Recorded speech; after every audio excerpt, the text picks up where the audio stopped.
Well, hello, one and all. We're finally back for painting up the Monster Manual, which is episode 51. We are one episode 50. off. No, it should be 50. It's actually 51. That should be. I didn't. Oh no! Just breeze past. There you go, 51. It's changed. And you got to move my camera. Oh yeah, it's because we had problems before. I do this every time now.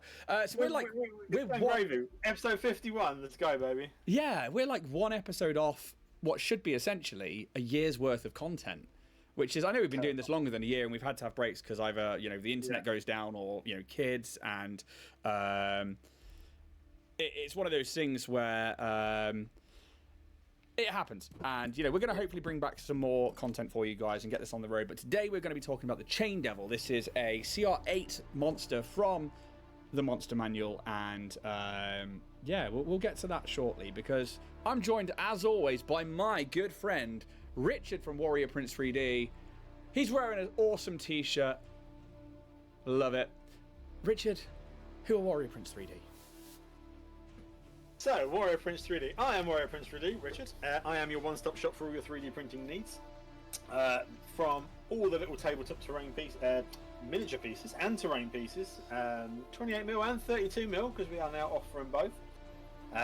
Your little collectibles, statues, cosplay pieces, anything you can think of that can go on the printer, and even things like funky little Pokemon 3Ds. I've got mine here. Where's the scroll? Yes, if you have STL files that you have no idea how to get sorted and want them printed, you give me a message, send them over, and we can let you know. And yes, bitchin' Pokemon. Oh my god, my fucking starter's my boy! Squirtle! You can find me over here with DRAGONBORN Industries. I am on Etsy, I am on Instagram, I'm on Facebook, I'm on TikTok. I am everywhere.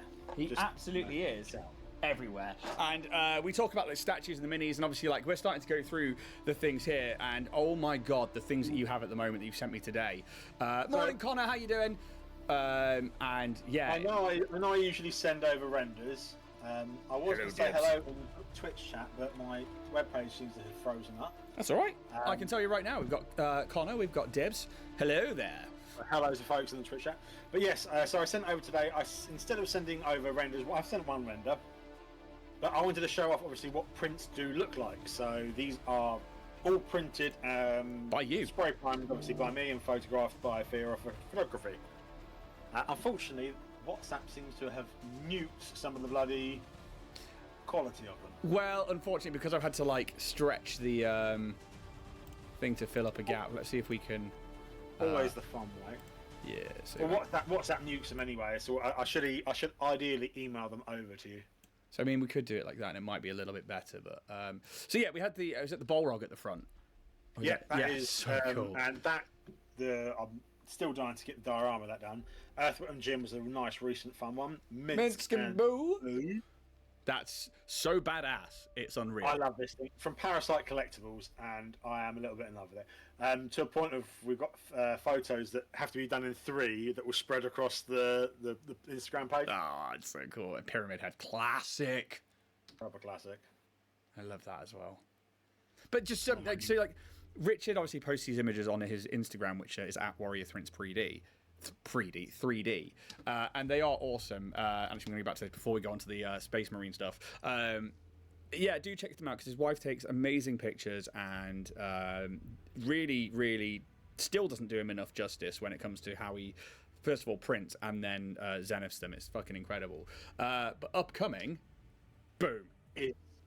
Yeah, Titus from Space Marine 2, and very excited about this because I have spent the last sort of half a day and last night working on the model so I can print it in 1/6. So really? It's going to be a massive, big statue. I love the helmet off, helmet on variant. Yeah. See, wicked. I'm a sucker for when something's helmet on, helmet off variant. I print both heads, and I put the normal head on, and then I have the helmet somewhere else on the stand to showcase the helmet as well. But I absolutely love that. Oh yes, both are being printed. I do that so much with my Star Wars stuff. And last but not least, we're going to look at the Chain Devil that we're painting today, which is this one right here, which looks to me like a Loot Studios. Loot Studios. Yeah, it's very, very cool. I love the helm on this guy, and the fact that I don't have to do anything with the face. I really, really do. I'm very happy about that. Yeah, and this is obviously what we're painting today. And again, like the quality that you've done on the print is insane. And I will show off what I've got so far because I have also realised, looking at that image, that I've managed to break the train on mine somehow. Oh, really? It must have been when I got it out printing. Yeah. So your chain goes on the right hand. It goes right down to the ball at the foot. Yeah. Mine doesn't. Try and get that one to focus up. So I've already zenithed this up. I've used a red.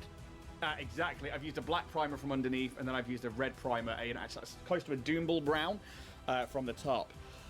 And I know exactly how I'm going to paint this up. I think it's going to be pretty simple. I'm going to keep the base red for those kind of like devil sands of the nine hells. I'm going to go to obviously just some straight up silver, maybe tarnish it with some typhus corrosion for the chains.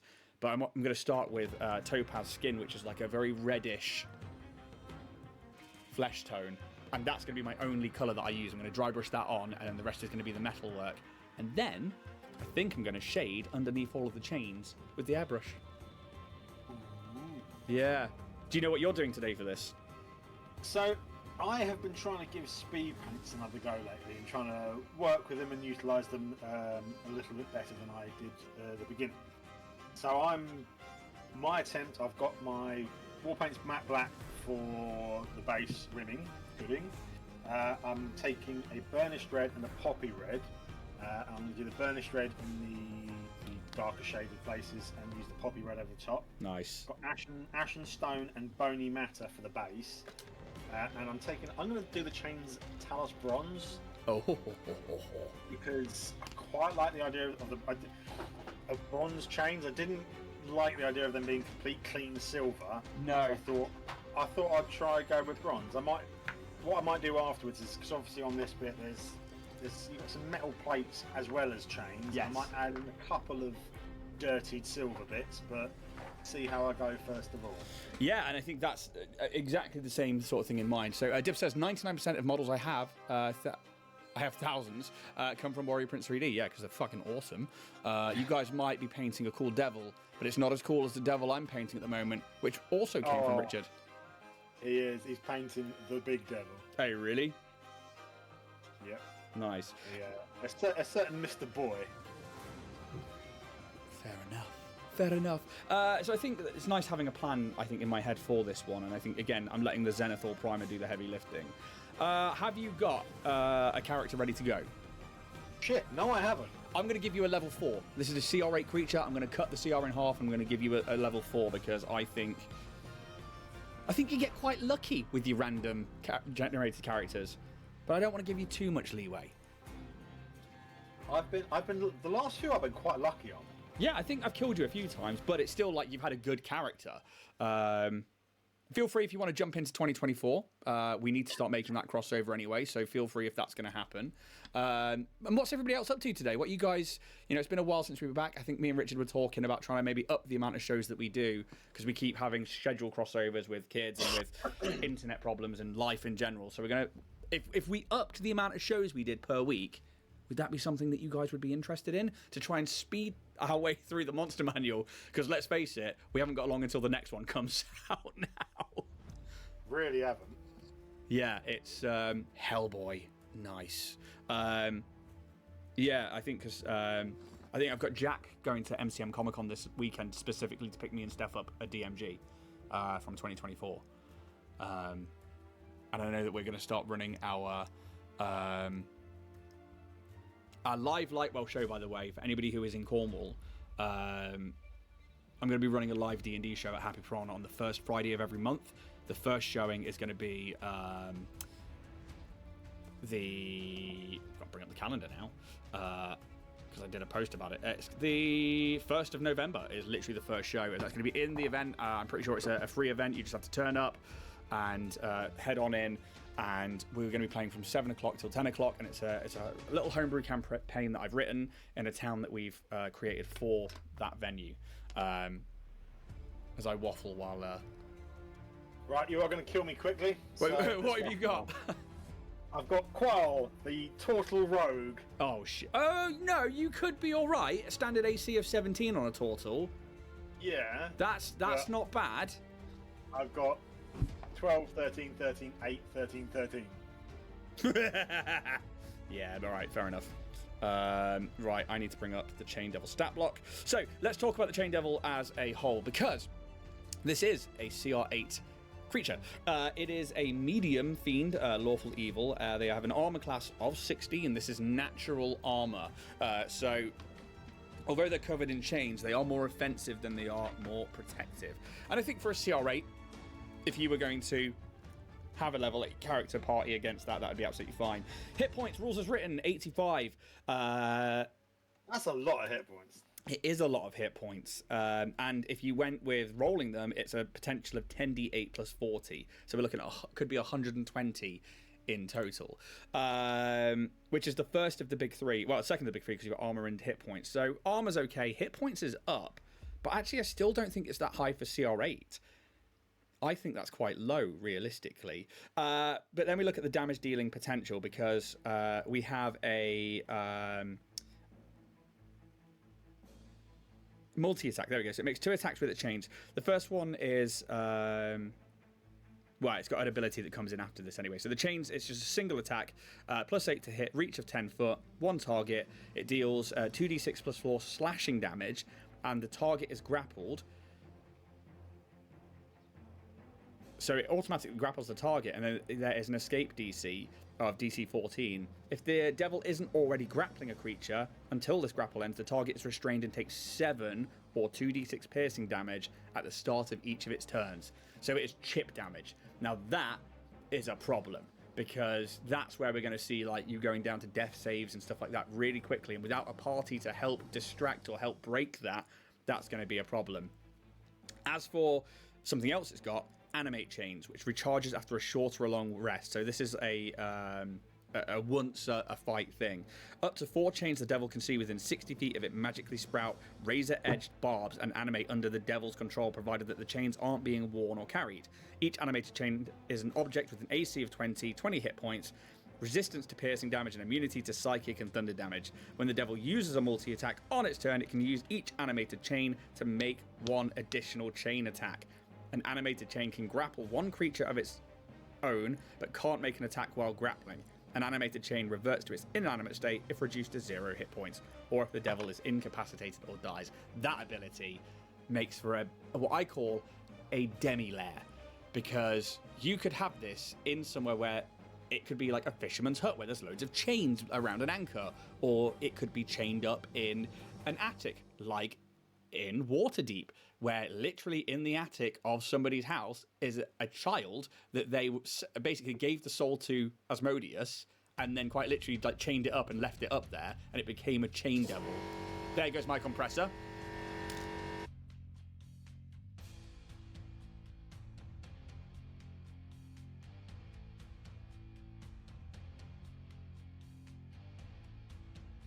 Wow, that's a big compressor.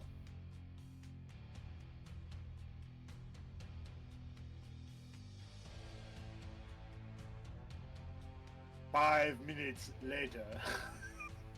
There we go. It is a big compressor. That's what you get for working with dice. So it makes for this like demi-lair, which is absolutely wild, because this CR8 creature then becomes something a lot more, and the action economy becomes something ridiculous.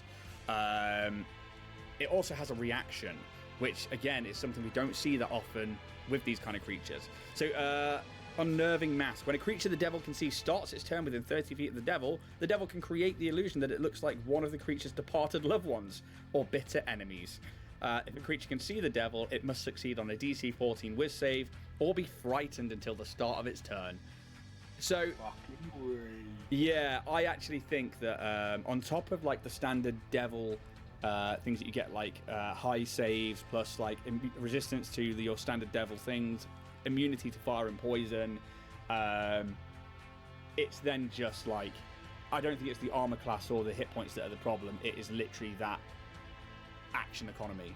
That's what's going to kill a player. And that's why, like, when we do this show, usually obviously Rich gets like a level 3 character. Some fights are going to be like him kicking the head off a goblin. Cool, not a problem. Other fights I'm going to be the fucking goblin. Yeah, and other times he's going to be the goblin. And it really is, I think this one's an unfair one. because of those action economies. But I suppose, what is your character's name? Qual. Qual. Let's set a scene for you as we begin to look at getting into this particular monster. I do need to set up a timer. So, there we go. We haven't... That timer goes. Cool. When we roll initiative, our hour will begin. But I do need a paint palette of sorts. Let's use the top of that. I realise all my palettes are in the house. Qual. Waterdeep is the city of splendor. And between you all, your party, you have had to break into a house of a noble family. It's said they have stolen something. The key to a treasure, a dragon's hoard, lost somewhere beneath the city. A rumor. But you've been following these trails and maybe watching this key, this item pass from person to person, and eventually you are led to this house. You break in, your party split up to try and find where this thing might be. And there's an odd-looking lock on a door on the upstairs balcony that must lead to the attic. It must, sure. It must, because every other door leads to a bedroom, and from the outside you remember being windows and stuff, and you remember a window in the top gables, boarded up, that doesn't let light in or out. This door in front of you, which has, it's like a padlock has been put onto it, and you think, while you have the moment with your roguish skills, you unpick the lock and head on in, making your way upstairs. But something piques your perception, as it were, as you make it halfway up the stairs. And you're being quiet, you're a rogue, and you're a turtle, so you move slow as it is. And you just hear maybe a of metal across wood, some heavy chain. You hear a little rattle, a breath. What would you like to do? Tuck in my shell and fucking run.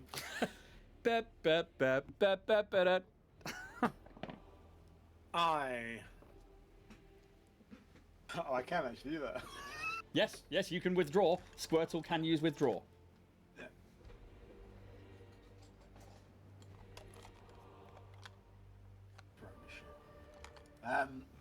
I'm going to attempt to hide and sneak into the room. Okay, give me a stealth check, please. And I will make this versus the perception check of the Chain Devil. So let's see if it's got any skills. It doesn't have skills, but it does have saving throws, but it doesn't matter right now. This is technically my flat 10. Flat 10. Okay, so I've got a +1 in Wiz here. 18 for a 19. You'd maybe take a couple of steps, and you'd think you're deathly quiet, but one of the top steps, just as you're cresting the very top of that staircase, underneath your foot. Forget the width of the door. And you just hear a slightly faster move of the chain, but not much. Just like something maybe turned around.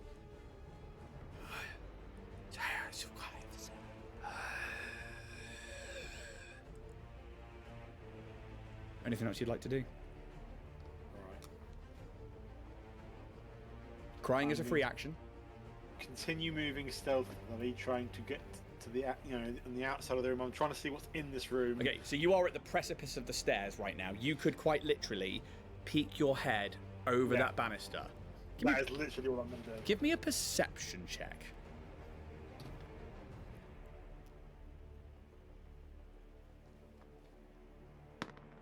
5. 5. It's dark and it's weirdly warm in here. You see the dusty gables of the loft roof.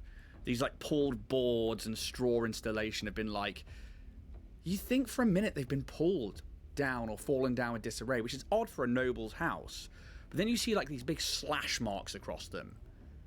And then you see meat hooks and chains. And as you kind of like get used to the darkness, and I don't think a turtle has dark vision. Let's have a look. No. No.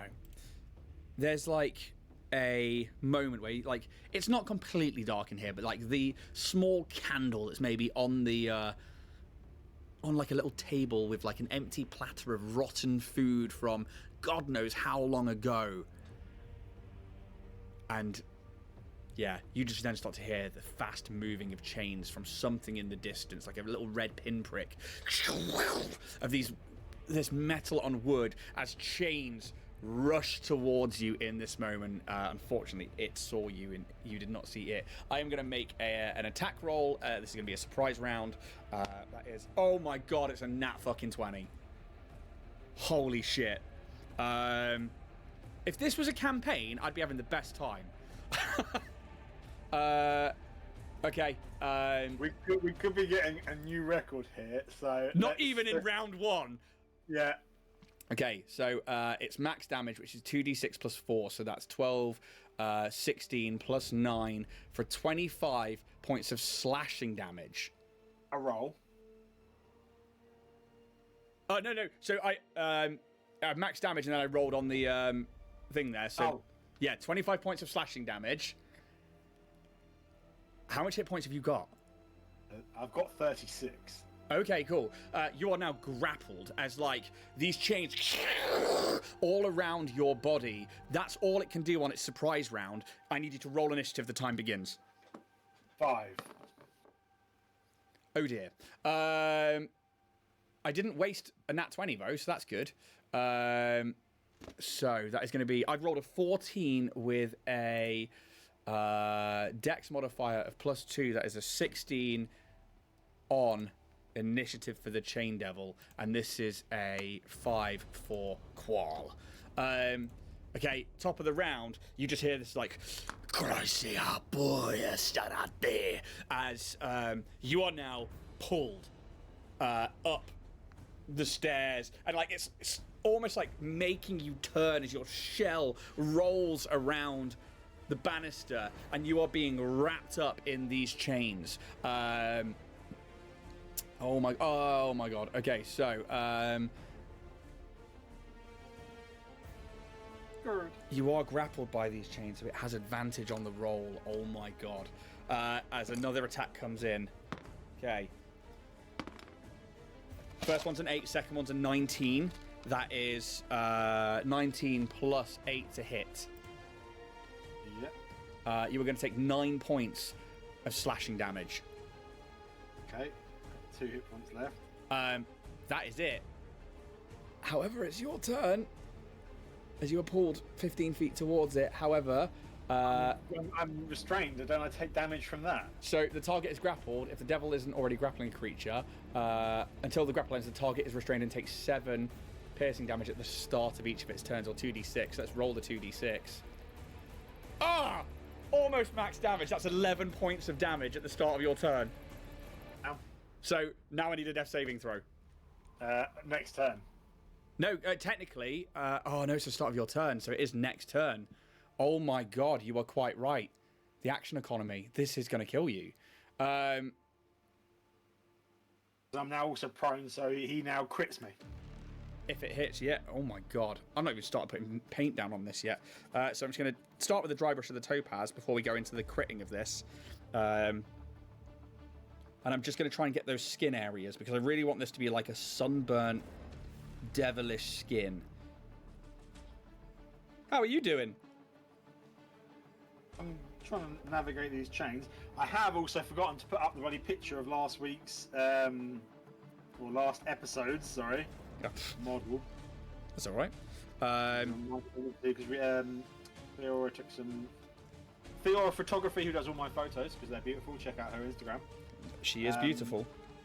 Has taken pictures of it all for me. No, she does amazing pictures. Like, I am very, very jealous, and I need to learn how the fuck to do photos. So, let's do this. You are pulled a bit further in, and I get this at advantage. And if it hits, it's an auto grip. First one's a 7 plus 8 for a 15. Second one is a 4 plus 8 for a 12. How did it miss me? It's got advantage. That was with advantage. That's advantage. That's its attack. Because it's got you grappled, I'm saying it can only make one of its attacks because its chains are around you. And it's like its chains are like trying to squeeze you and tighten you. So you tell me how that doesn't hit. As much as I would happily not die, what is the ruling, the official attacks? So, because it says multi-attack, the devil makes 2 attacks with its chains. It doesn't have the animated chains in this room, but it does have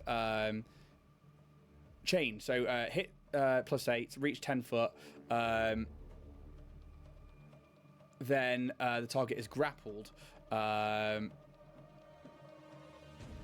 that's basically all of the rulings. So I'm saying have a multi-attack. I do, but it's like this like chain squeezing you. So I mean, I'll take it if you want me to. There you go. That's the there is nothing I can do other than a death save. So as much as it would be a nice thing to do if you're in a campaign. It's a 27 to hit then. Yeah. As these chains squeeze around you. That's an auto crit. That's 2 death saves gone. You have 1 death save left. Top of your fucking turn, it just automatically hits you with 7 damage. Yep. Which takes a death save. Holy shit. I don't even think you've got to go. Oh no, you had 1 turn. It's yeah, that's bad. There you go. An infected creature. Any final words from Qual as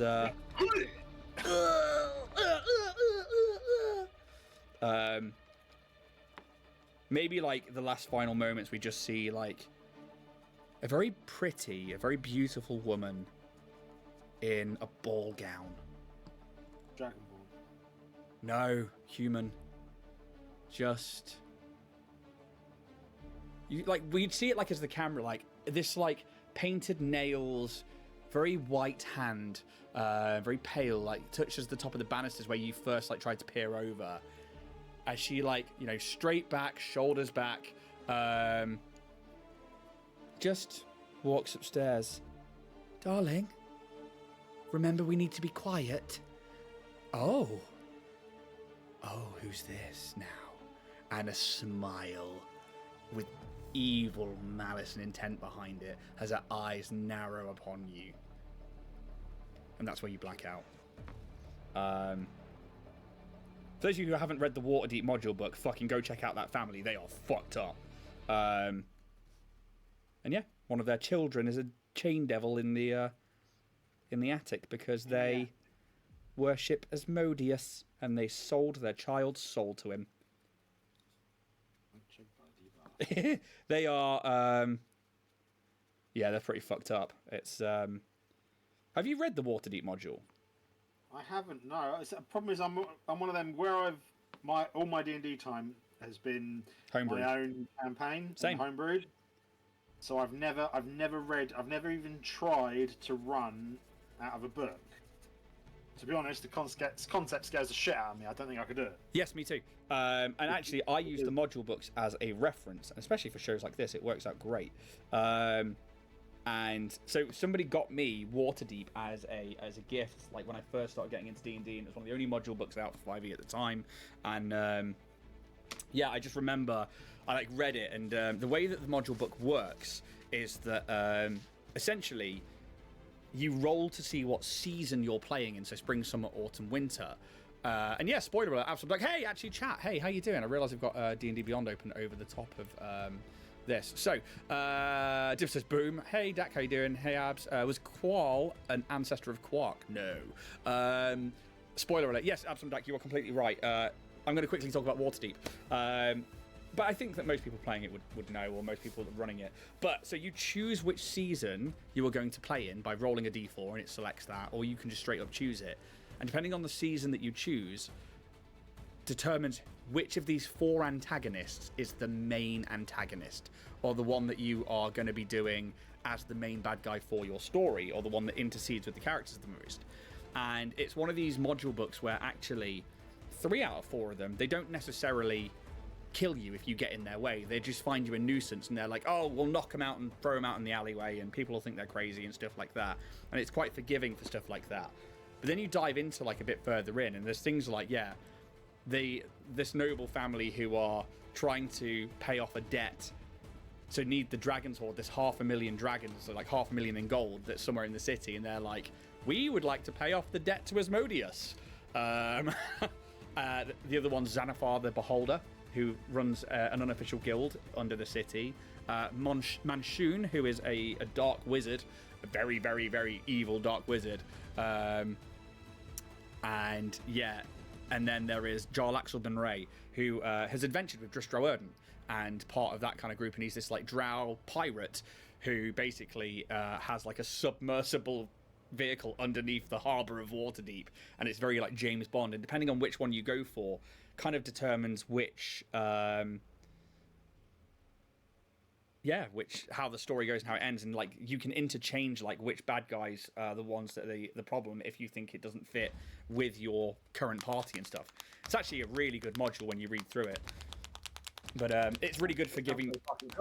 It is really cool, and it's one of the hardest reads I've ever done, because until the very end, because it sets it out in like different like stages, and you're like, what? Nothing of this makes sense. Then you get to the end of it, and you're like, oh shit, all of that leads to this, and actually, now I'm fucked. Yeah. And you're like, oh, so you can just play it out in so many different ways. And I was like, gotcha. And I just like the fact that Waterdeep as a setting, it gives you so much to go on and build as a DM, and how to like sort of like run a city and stuff like that. It's really quite fun. It's worth a look into. Have a butcher's, I think. Yeah, you should. That, and it gives you stat blocks for things which are really quite fun. But yeah. Have you used the Chain Devil before? I haven't, but I'm gonna. The Chain Devils are great. They're really, really good.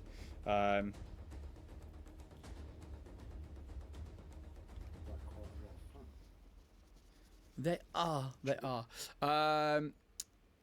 So I did a lot of maps in Waterdeep. The theatre looks damn fine. Dak, yeah, absolutely. Like, so the theatre, I believe, comes. Well, it has to come up with one of the four, but like in particular, I actually think it comes up with Manshoon, who is the Dark Wizard in that particular following story arc. Which doesn't mean you can't interchange them and change them up. And I think it also comes up with Jarlaxle as well, actually. It's very cool. It's very, very, very, very cool. I like it a lot. And there's like secret passages all throughout the city and stuff like that, and different like monsters that aren't just like part of like the adventure path, but are like history to the city, so like hauntings and stuff like that. It's pretty fun. It's the randos thing I quite like, and something like that situation, like, you know, Chain Devil Kid in an attic. It's dark.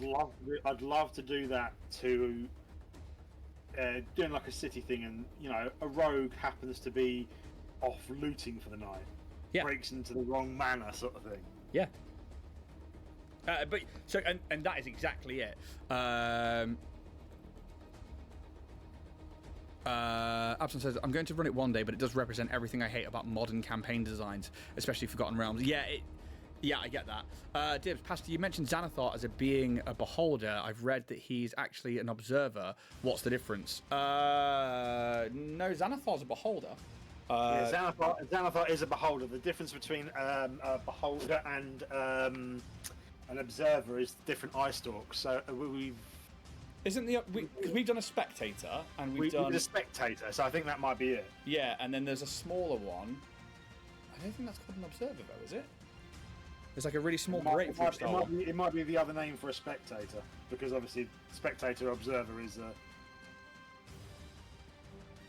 Because it's literally like there's only spectator and beholder and death tyrant in the monster manual, but actually in Waterdeep there is the next one down, which is basically like it is an observer of sorts, if it's the one I'm thinking of, but I can't remember if that's what it's actually called.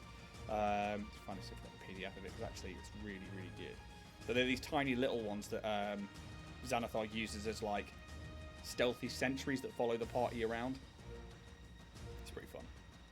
Observer spawn. Waterdeep Dragonheist, there we go. I think the family are called the Calisandras, or something like that, and they are just fucked up. But they're Asmodeus worshippers in the middle of the city, and just like have like cult meetings in their manor. It's so cool. So it's called a gazer, the smaller one. Looks like that. About the size of a small melon. There is a Mind Witness. That's a kind of beholder. That's one that's been taken over by a Mind Flayer. Oh, that's quite cool. They're very cool. Horrific in combat, but they're mindless, whereas a beholder is obviously very intelligent. Very, very intelligent, like ridiculously intelligent. And that's why Xanathar's a crime lord, is that, you know, that what he do. I also love the fact that they all hate each other because they all think they're unique. Yeah, they all think that they are the zenith of beholder genetics. But the Xanathar is so paranoid about that, so ridiculously paranoid about that, that they have a dream machine in their sanctuary that basically means that it kind of cuts off their ability to create other beholders while they're asleep. Because that's how beholders are created, is their zenith, like the Xeno hatred for their own race is so powerful that they are from the dark realms, and they can just manifest other beholders into existence that then kill them and take over their empires. Understandably so, they would be terrified about such things. Yeah. And there is so Xanathar has a fish called Silga, like a little goldfish in a bowl, that they absolutely are in love with, that you can kidnap as a party member and like hold it hostage. Yeah, if you fuck that up, though, it can mega doo-doo. Yes, but they've thought about that and put it into the module. So there's this gnome who basically, like, Silgar keeps dying because Xanathar can't keep it alive, and he has to keep changing it.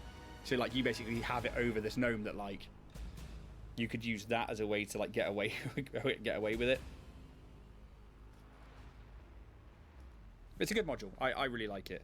I've run it a few times, and it's actually really easy to do terrain and minis for, and because Waterdeep is such a forgiving area for any race, and it's just all about adventurers and that kind of like heroes welcome, it really does lend to just like, especially new character creation and new players.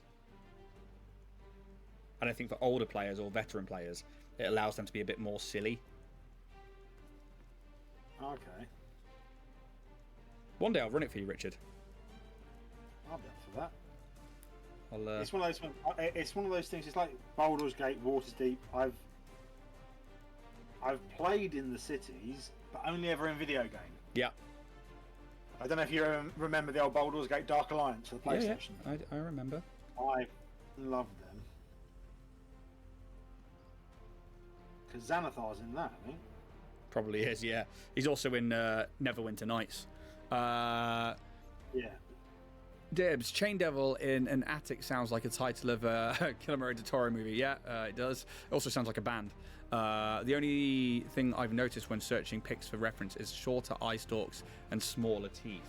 Yeah, it sounds about right. The Beholder is the biggest of the creatures, basically, because even when they lose their skin and go to Undeath with a Death Tyrant, they then lose their shape and structure and go to just skeletal.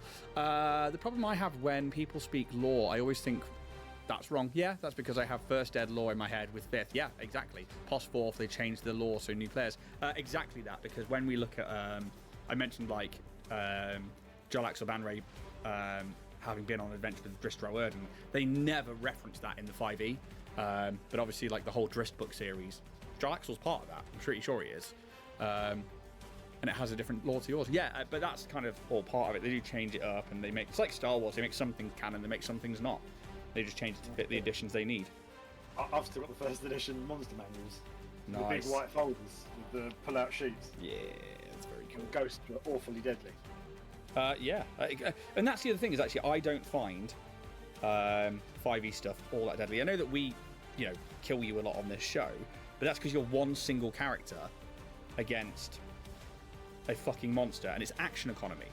The thing that saves people in 5e is the fact that you know, your party is getting a movement, a bonus action, and an action, and then at a certain level they're getting 2 attacks. If you're a fighter, you're getting 4 attacks with action surge. So, and then the creature's only getting 1.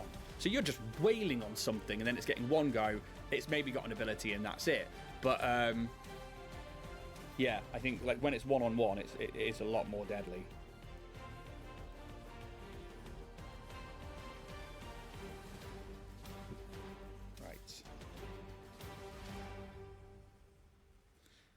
I've nearly got my Anthrax Steel on there, which over the red I really quite like, because it doesn't matter if I miss bits, it just looks like it's tarnished and rusty.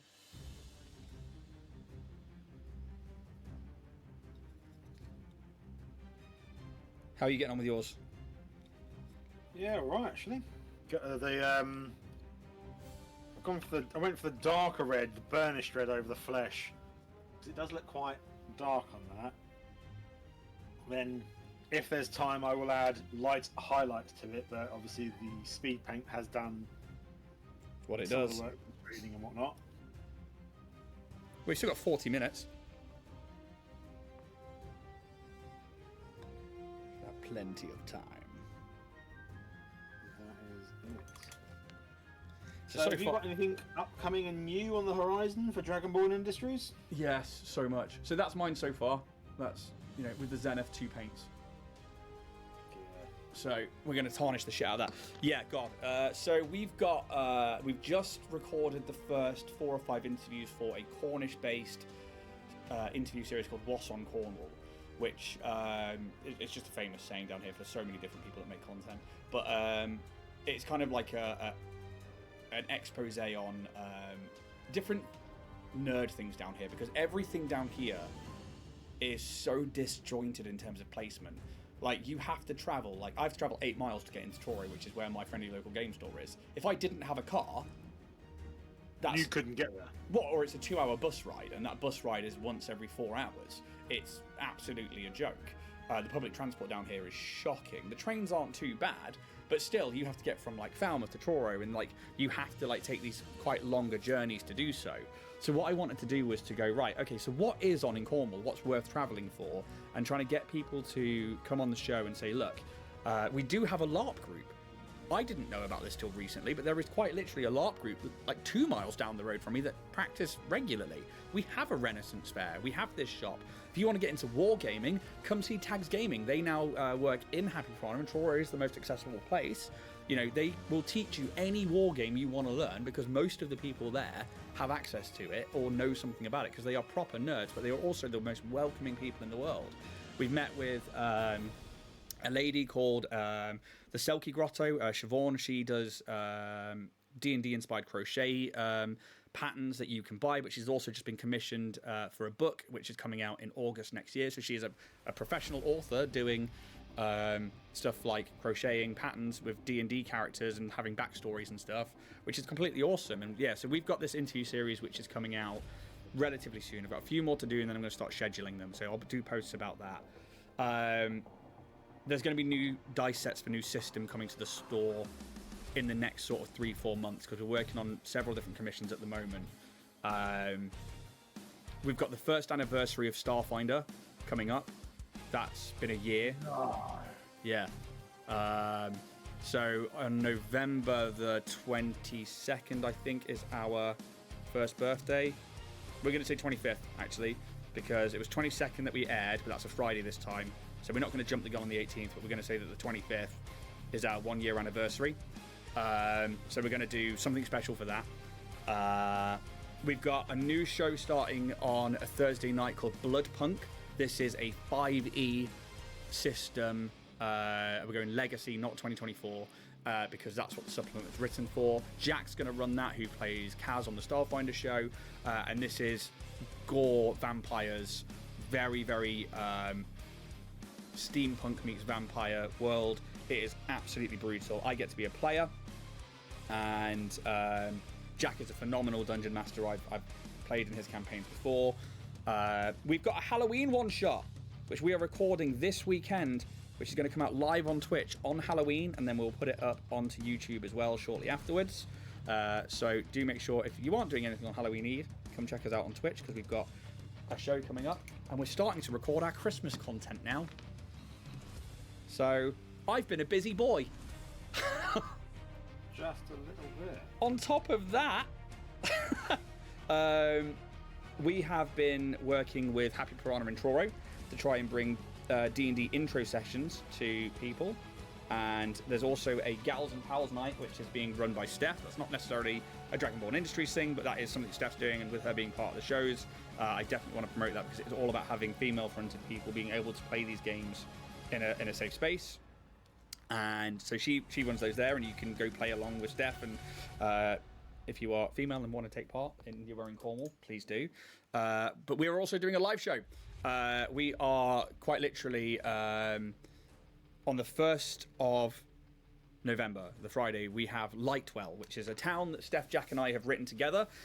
We've done it for the intro sessions, but I am taking them on a special. We think it's going to take about 6 months. Just doing the first Friday of every month to tell a short story based out of this town with some characters they've created. And yeah, that is literally a live immersive experience which you can come along to, and I'm going to have you roll my dice for me, because I intend to roll no dice whatsoever. And I'm going to let people there do it instead, because there's nothing better than getting the audience to kill your players. And yeah, so we've got quite a bit going on at the moment, which has been absolutely wild, to be honest.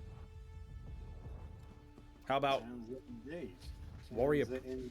Oh, and actually, we released an interview this morning as well, actually. Lauren, who from Band of Badgers, Lauren makes videos. She is writing her own game system, and she is cataloguing it as she goes. This is all about Tudor history and how she's using that to create a D&D game, but hopefully a system-agnostic game. And she started originally with these the ideas of, like, it must be historically accurate, but how confining that was. So now she's taking, like, okay, well, Henry VIII liked to party, and Henry VIII, you know, obviously was quite charismatic with women, so he must be a bard. So now she's created him as a bard, and, like, she's based a whole story and this whole narrative around Anne Boleyn. Go check out that video. That is literally on my channel now. We released that this morning at about 7 o'clock. And she is just a lovely lady who is really into her D&D and her history, and she is trying to put the two together to make a channel, and it's really quite inspiring. Awesome artist as well. Say again? Awesome artist as well. Does paint and stuff as well. Yeah, she does. She does it all. I'm amazed her channel hasn't got more of a following. But that's the algorithm, baby. I love it. So yeah, we are busy, but it's a good busy, and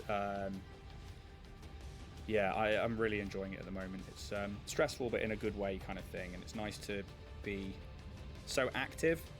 And yeah, also I want to say thank you to everybody who's downloading the podcast. Fuck, we're nearly on 4,000 downloads, which again was fucking wild. Like I hadn't logged in for a while, and then I was like, I went to go have a look at the podcast to upload something. I was like, oh, let's go check the analytics, and it was like, whoa, holy shit, we're close to 4,000 downloads. So keep it going, keep it downloading, keep listening to it, because the stats are fucking great, and it's really rewarding to see that. Let's have a quick chat. Let's see what's going on. In old lore, the Mind Flayers hate sunlight and are trying to figure out how to destroy the sun. Actually, I love that. I don't think that's their lore today. If so, it's certainly not prominent. Yeah, I don't think they've touched on too much lore for the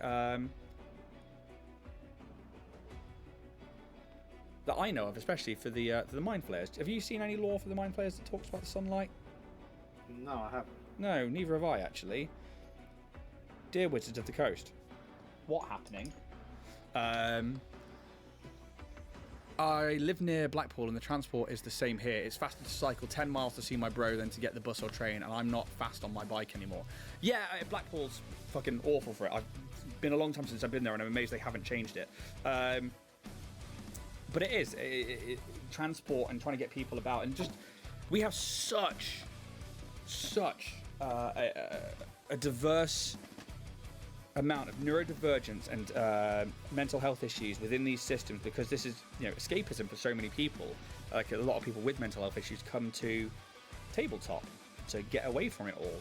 And the fact that, you know, we live in an area where we want to promote like better mental health and stuff like that, but also people can't really get to anywhere. And like, you know, there's an amazing space called Car & Glaze Caverns. And I think I was chatting to them a while ago, but I just couldn't get there to really do the work to put on the live shows for them. And luckily, the Nuki shop, Modular Worlds, who we saw actually at Dragon Meet last year, Richard, they have created a group called the Golden Adventurers Company, I think it is, or the Golden Compass. And they have been doing live shows in Car & Glaze Cavern, which is a slate mine cavern, which is fucking cool. Just a bit. Yeah, but everything is so far away from each other that, like, what I want to do is try and create a community down here so that we have that support network to go to each other and be like, hey, look, it's worth the travel. Go see Modular Worlds, go see Happy Piranha, go check out Tags Gaming, go to Wizards and Warlords, go, you know, to all of these different places, because we have them, but if we don't use them, we're going to lose them. Yeah, they're going to go. Exactly that. So, and Cornwall is, you know, a dying high street. It's really bad. Don't forget me coming down, and I've got Dibs coming down on Bonfire Night, who's going to come down, say hello, which I'm really looking forward to. And then I think he's coming up to you, buddy. I say it literally this time next week. Yeah. I need to know more about the the knitter cooker that's doing the D&D pack. Oh, right, okay. That would be awesome for my wife, maybe a joint venture.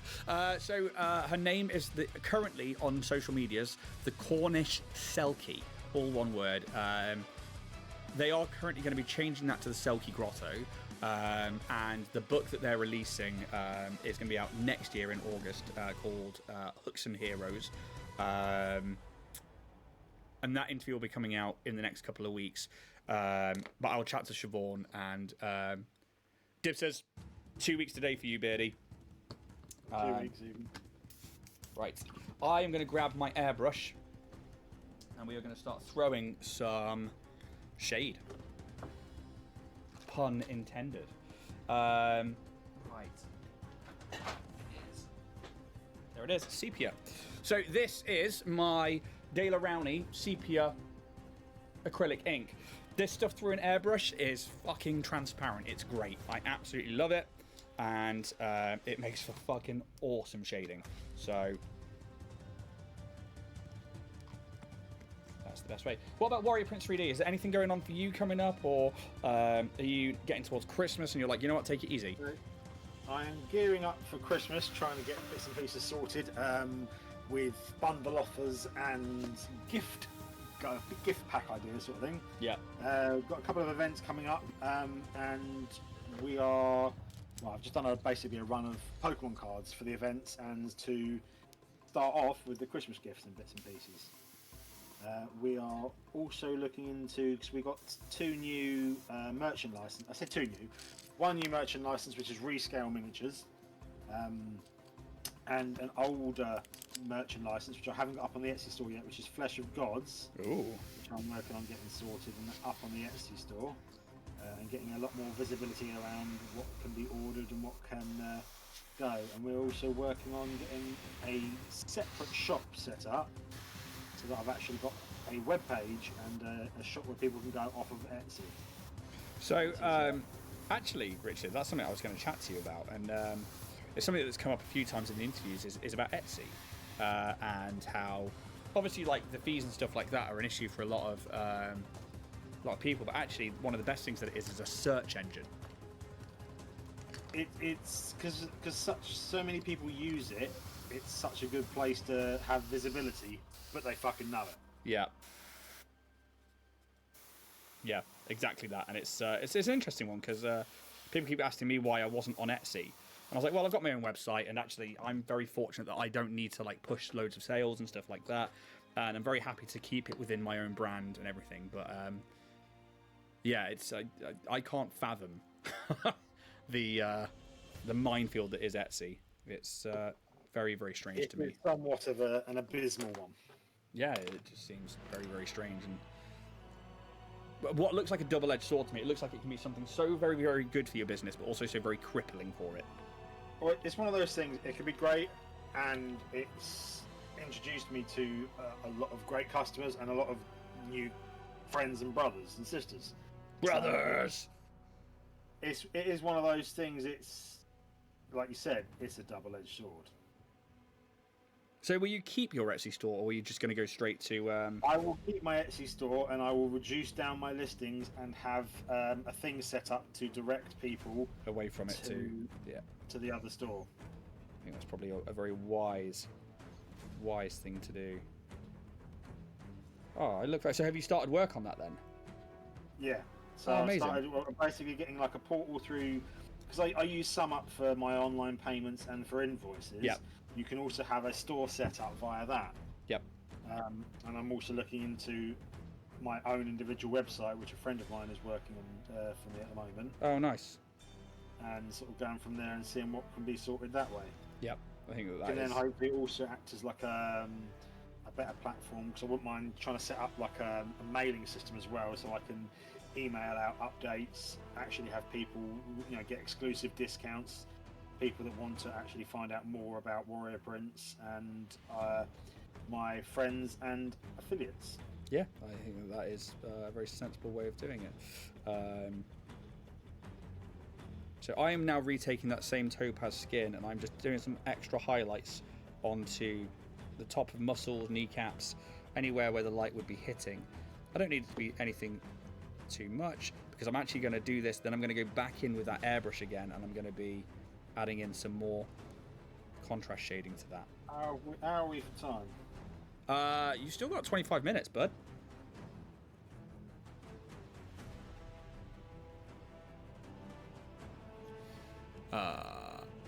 Beardy needed to do merch. Beardy's got a t-shirt on right there, and if he does merch, he should totally put it on his website. Beardy needs to do merch. This was made for Beardy. By not so Beardy. I find that the trouble with merch is, and actually it's something I really need to go in and sort out on my own store, is that because I do mine print to order because I can't hold the stock, and I can't afford to buy the stock, and then it'd just be lost money. Is that I think we sold a few mugs the other day, and I ended up paying more for it to go out than I did for whoever paid for it. I was like, it happens. I basically didn't pay attention when I got an email saying the prices were going up, so that's on me. It's my own fault. So I need to go through and revise it. But I also don't want to charge ridiculous rates for a load of stuff, because we're nothing that big at the moment, and I just want it to be nice, cheap stuff for people who are fans of ours.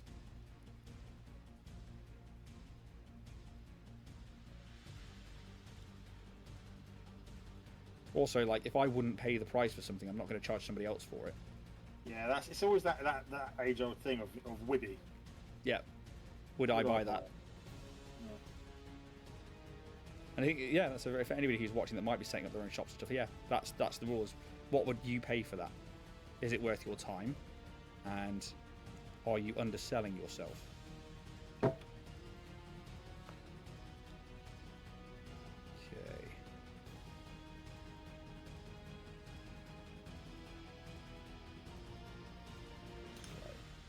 So this is it now with the extreme highlights on. And then I'm going to go back in with our airbrush.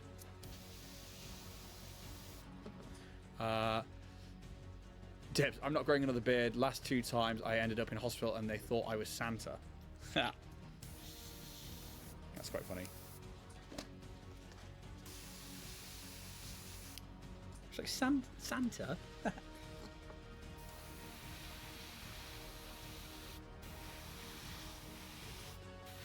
Before I started trimming my beard, and before as I was leaving Tesco's a few years ago, I used to get asked if I was Rag and Bone Man. Oh, really? Yeah. I said, no, I'm just a fat person with a blow with a beard, it's fine. Are you Post Malone?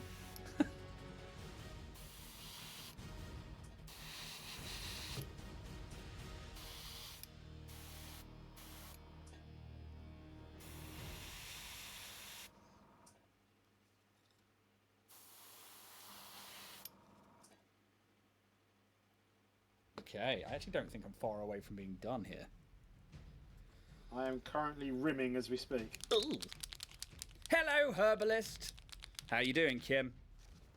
We back. We're back. I'm going to take some pure red, and I'm going to throw this as a dry brush on top of the base, and hope that gives it a nice bit of pop compared to the rest of the Mini, because the rest of my Mini is quite dark, which is intentional. But what I want is that really red Nine Hells Rock and Stone.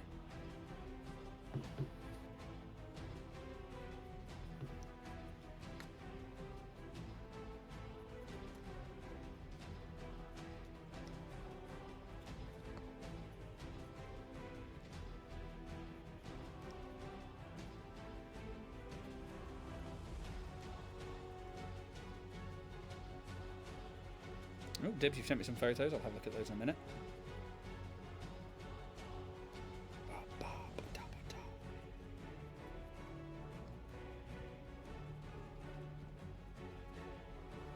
Okay. I'm going to take this black paint for my rim. Ooh, what's that? This is black. So you know how we have the max dark? Yeah. This is like the next step up. This is like max dark, uber dark. And I'm even having a lot of fun with this. Because it really is fucking dark. I really like it around the rims of bases. I think it just creates this void. Thank you, Dibs. I've now had a sponge thrown at me. What?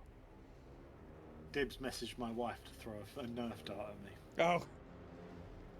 And because she couldn't find one in the arsenal of my boys' room, she threw a sponge at me instead. But luckily it has the hand-to-eye coordination of an automatic door. Isn't that quite accurate? It's one way. Down. Oh, right. I was going to say, hang on a minute, they do their job with precision. If anything, I go one way. an automatic door is like the best thing. Doing not bad. Thanks. How are you guys? Yeah, we're good. Gloves on. Hard to type. Yeah, no, you're fine. Has she greased me up? I'm assuming that is. So what have you sent me, Dibs? What have you sent me? Oh, look at that. Oh, that Hellboy is very cool. I love the vibrancy of that red. It's very cool. Love those yellow eyes. So I'm just going to let the rim on mine dry. Tempted to throw a little bit more colour onto that base just because it matches the skin tone a little too well. But at the same time, that is the colour it would be. Yeah, we'll probably do that. I think I'm about done.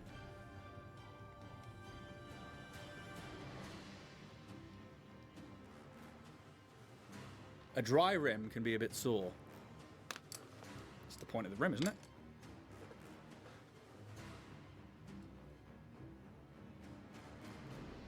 Let's see where we're at. That is... Yeah, done and dusted. I think so. For tabletop ready... I've got to give mine a second rimming because it was going over white for some reason. I didn't like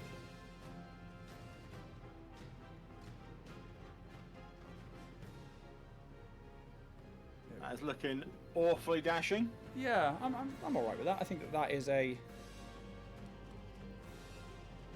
happy tabletop ready. I don't think I need to go any further than that, really.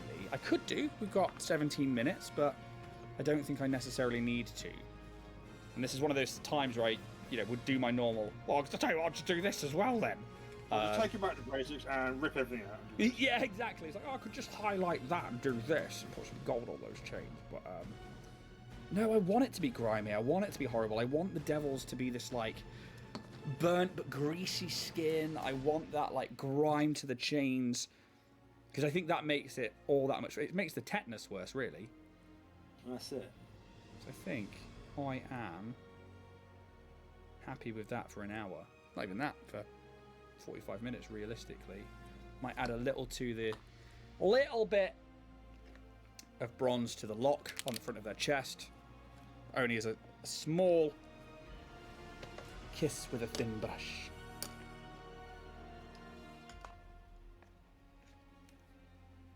Do you reckon you'll be tabletop ready then by the end of this one? Yeah. Yeah. Oh, yeah.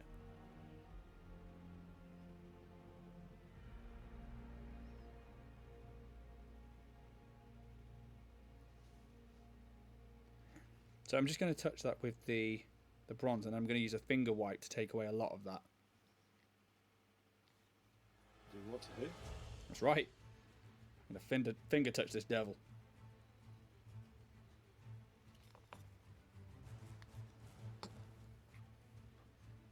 Could be really fancy and use some white to add some scar lines. I went through and I did some slight pinkage on the scar lines. Oh, really? What I was going to do was do those like cartoon, like little faint white lines on things like the armor and stuff. Yeah. Do those little cartoon style ones. Some OSL white. Really take a lot of that back off the brush.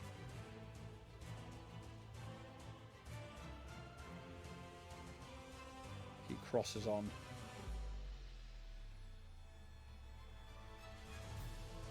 The helm and the pauldrons.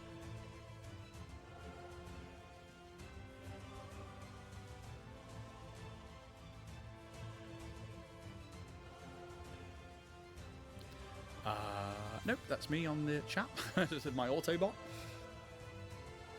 Minute there, I was like, who's this? That's a big lot of typing. New phone, who dis? New phone, who dis?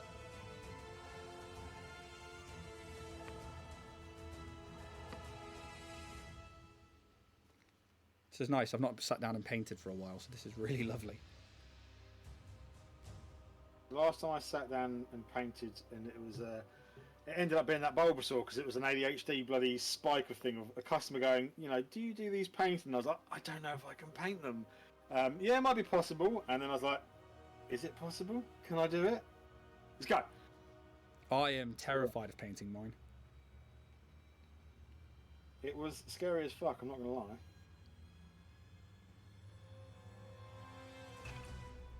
Yeah, I'm like, do I come in with an airbrush all over it because I've zenithalled it and then go pick out the details from there, or do I use inks? I had to airbrush for the green background because obviously on a normal Pokemon card, the green background is a little bit all over the place with, you know, the colour and shade sort of thing. So you've got to have light bits, dark bits. Yep. So I did that for that, and then everything else I hand brushed. Yeah. I'll work it out. I'm done. Yeah, I'm just adding extra details while I wait for you. I think I'm done too. And apart from the slight little bit of pink I put on some of the scars, that is all done with speed paints. Really? Yeah. Fuck that. If I better get me lid, actually.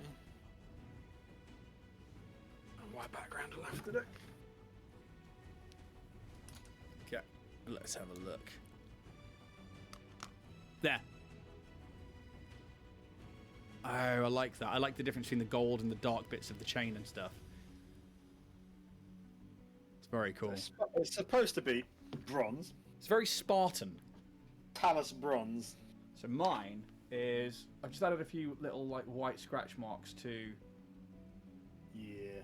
things like the helm and the leg. What I'd probably do if had more time and drying time, because obviously this needs a good dry, I'd go over with some dry brush on with some silver on the chains. So that's kind of what I did. I might even either Agrax or Nuln oil it in some places. Oh really? Just to dirty it up a bit. So I think that's kind of what I did with the. I'm just gonna take my camera down here. You know. I'd want to dull down the shine. Have them still metallic, but get the dull the shine down. Exactly what I was doing with the dulled shine. So, yeah, just trying to get like. I did it silver, then tarnished it with the Typhus Flosion. Yeah. A corrosion explosion. And then hit it back up with a slightly darker silver again. And that was my intention. I'm happy with that though. Yeah, I think that there we go. Yeah, I'd happily put that down on the table. But yeah, that is the Chain Devil, lovely and done. To which end, then, I suppose, that is us done for this week. You've gone silent for me. Have I gone silent? Have I? I got you back. I got you back. There you go. I was gonna say. I was like, yeah. So that's probably us done for the week, really.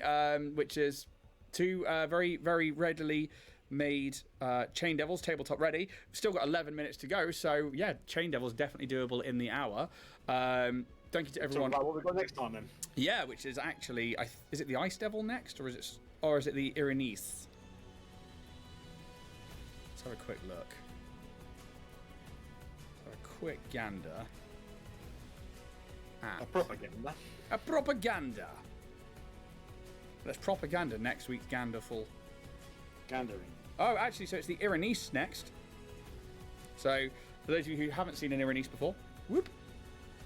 They are. Ooh. Yeah, they're pretty cool. Is that one you've got? Yes, I've got the WizKids variant. You got the WizKids, that one, haven't Yes.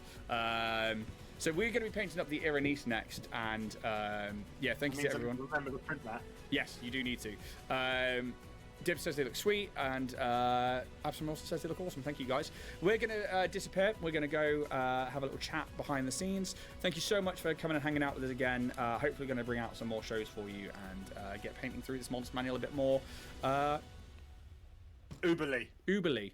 So until then, may those dice gods be ever in your favour. Thank you so much. Cheers, guys. Welcome, guys. Have a good one. Bye.